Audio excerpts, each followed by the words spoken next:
Windows should dream and should be so treated as to look like what they are. The apertures to admit the light, subjects painted on a thin and brittle film hung in mid-air between the light and the dark. Those are the words of Christopher Wall, the foremost stained glass artist of the arts and crafts movement. The arts and crafts movement began in the 1880s and 1890s, inspired by the writings of John Ruskin and the practical example of William Morris. In stained glass, the artists who espoused the movement understood that their art could only reach the heights of the great medieval tradition that they so admired, not by reviving historical styles and mannerisms, but instead by achieving a full understanding of the materials and the techniques of their craft. As Douglas Strawn, whose work we're going to see in a moment, said, successful design is derived from the material and not imposed upon it. We are in St Andrew's United Reformed Church, Frognal, in North London, which has windows by two significant members of the arts and crafts movement active in stained glass. Margaret Chilton, whose work is behind me now, and Douglas Strawn. Margaret Chilton was taught by Christopher Wall and began her work in the 1900s. The window behind me was done in the 1920s. And it exemplifies in many ways what the arts and crafts approach was. The window is very boldly painted. There are no particularly fine lines in the drawing, and yet the technique has been clearly designed wholly in terms of the relationship of the paint that's been applied, the vitreous paint, which is just the black lines and shading which are fired into the glass, their relationship with the very bold leading. And the leading is doing most of the drawing here. The glass itself has been very, very carefully chosen. So there are quite a variety of greens in, for example, the robe of the angel, and a variety of reds in the wings of the angel as well, going from a very rich scarlet through into the gold tips of the wings.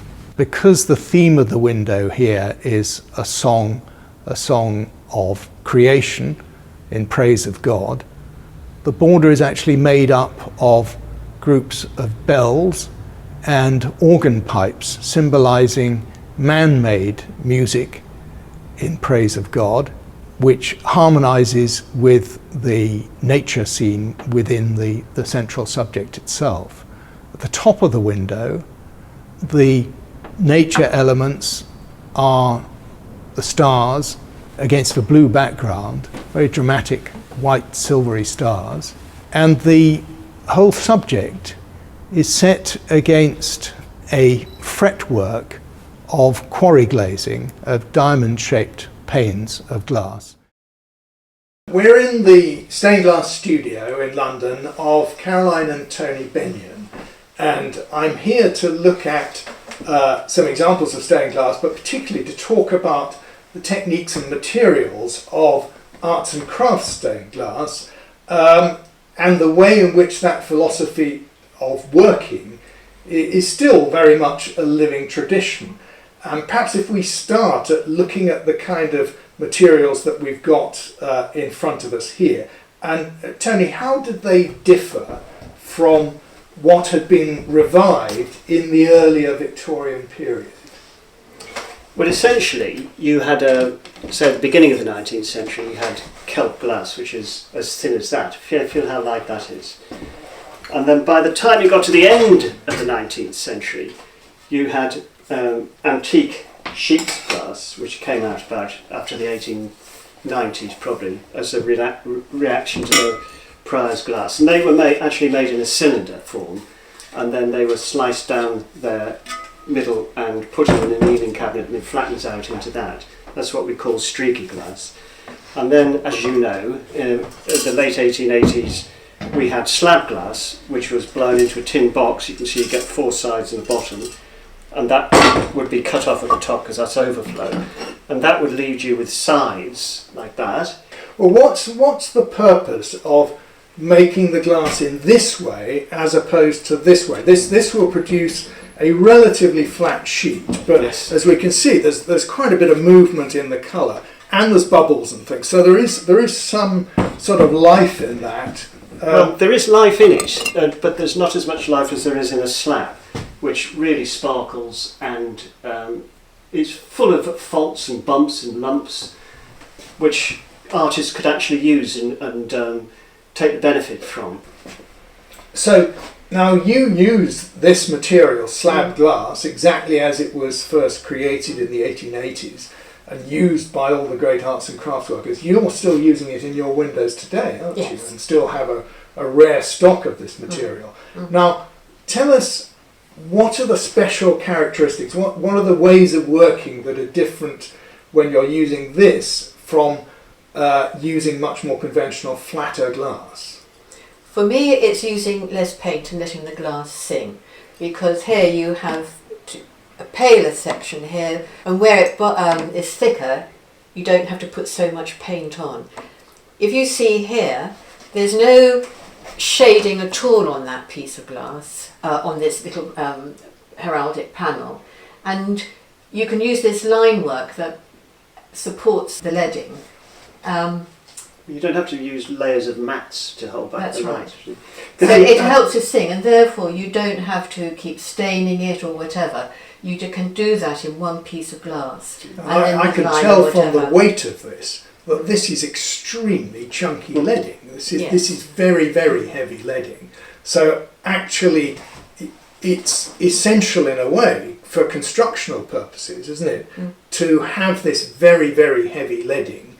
And once you've got the heavy leading with the glass, which doesn't require so much paint, it must have stimulated, and with you nowadays, and certainly with those pioneers in the 1880s, a different way of painting the glass, a different way of thinking about it artistically. Yes, and also it is an architectural art form, and therefore it's very rarely close to the eye. So to have this nice glass and chunky leading, it will still hold and have a presence when you walk away from it. Whereas when you have much thinner glass and heavier paint and shading and whatever, although you can have larger pieces, it isn't so, you don't get such pure colour through. And in essence, in terms of the arts and crafts movement, really what you're saying is that the material was the stimulus for the design ideas, I think as opposed to somebody imposing a design upon an existing material and perhaps twisting it inappropriately to an unsuitable use. Well, I think in previous times, most probably all that would have been one piece of glass, and then it would have to be painted, and the horse would have had to be painted and modelled and whatever, and it wouldn't look so lively as glass, and it is the colour that is so beautiful and the light coming through the colour that makes stained glass like this absolutely fantastic. So you're working now, who do you see as the kind of inspiration from that 19th century arts and crafts tradition? What are the big names that stand out for you, Caroline and Tony? Well, the first one would have to be Christopher Wall. He was the beginnings, really, I think, of it all. He taught a lot of people, and then it spawned a lot of other artists that developed. For me, because my father was his only assistant, James Hogan, he was the head designer for Whitefriars, and really like the panel you saw with the horse, that is the line painting and the understanding of colour. I think I get a lot from that. Conic probably, but then I see that that panel there of the horse is in the conic tradition really, because that came out through the Powells having to do the commissions in America, and they'd seen the demands of the American architects. But I suppose we like what Wall liked what he found exciting in medieval glass was this discovery of panels that had been altered or restored. Let's just look at. I mean, this is a panel that was assembled in the 1920s, but from fragments of medieval glass from Salisbury Cathedral, just scraps that were left over from the work that was done in reglazing the west windows of the cathedral. And yes, what Wall was seeing was actually something very modern, wasn't it? He was looking at this stuff not as the Victorian revivalists had, but as you, as contemporary artists, look at even a little collage of that sort. Oh, I think people would put that right into contemporary art. We've got here a panel that was made in Christopher Wall's studio just by some of his, or one of his apprentices. And it kind of illustrates exactly the point you were just making about ancient glass, looking at ancient glass, because this is just an assemblage, isn't it? Yeah, absolutely. There's no pictorial coherence to it, you know, in terms of it being realistic at all. And then the glass itself starts to speak in the way that the leads are put together. Because this is made from cullet, wasn't it? Yeah, cullet is just scraps of glass that are left over from sheets when you're making a window. And they're tiny bits. Yeah, and they never throw anything away. You know, they allow apprentices and people like this to actually use it to do these little panels. So this is actually an exercise in a way in particularly in leading, isn't it? Well, it's in leading and how to and shape. Yeah. Understanding shape. Creating patterns. Yes.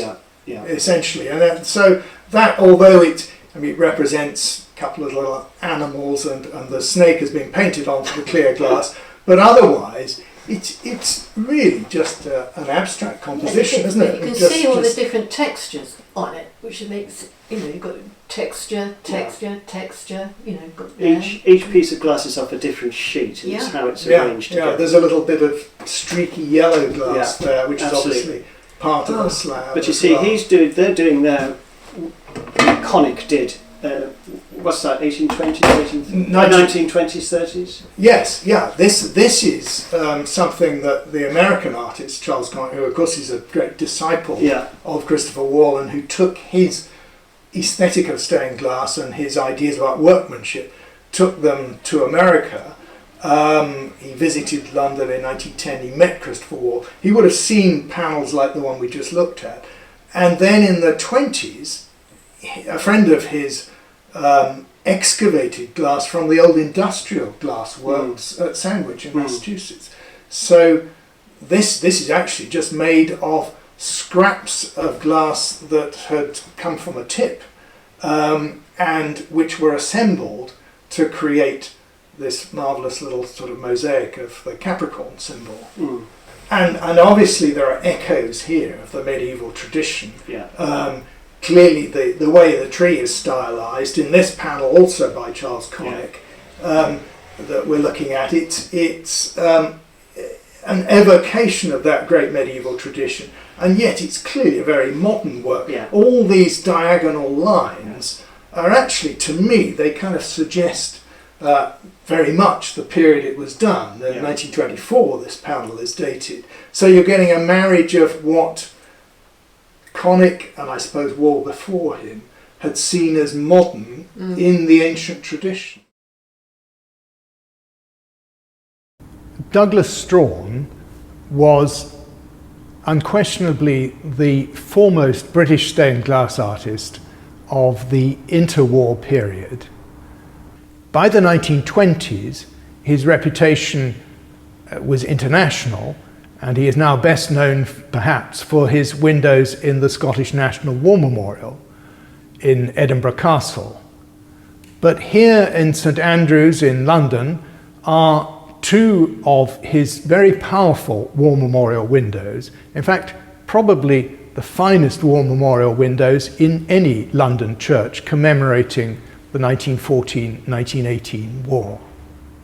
They are typical of Strahan's work in the dynamism of the leading, the design which builds up a powerful rhythm within the subjects depicted.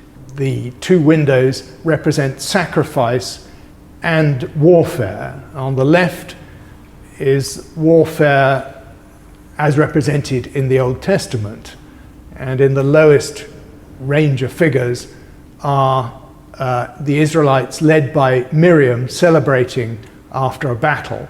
But there's also a figure of a woman mourning over her dead son. Above are allegorical figures within a glorious swirling range of colours which represent the forces of conflict. And at the very top of the window, the sacrifice of Isaac by Abraham and David and Goliath. The right-hand window is also on the theme of sacrifice. At the top is Jesus' crucifixion, and then again a central group of swirling figures with immense energy and very rich colour, representing the forces of conflict and warfare. And then at the bottom, a representation of troops on the Western Front, soldiers marching towards the front line with a tank behind them, and the counterpart of the mourning figure in the left-hand pair of windows. Here is a British soldier giving his canteen of water to a wounded German soldier. When Christopher Wall said that windows should dream, he probably had in mind the more lyrical and perhaps pastoral subject matter of Margaret Chilton's window here at St Andrews. But the Strahan windows too have a dreamlike quality in that they have seemingly a life of their own, and the best arts and crafts stained glass seems completely animated. It's partly the animated use of the materials, but also the total conviction with which the artist has dealt with the iconography, with the symbolism of the window.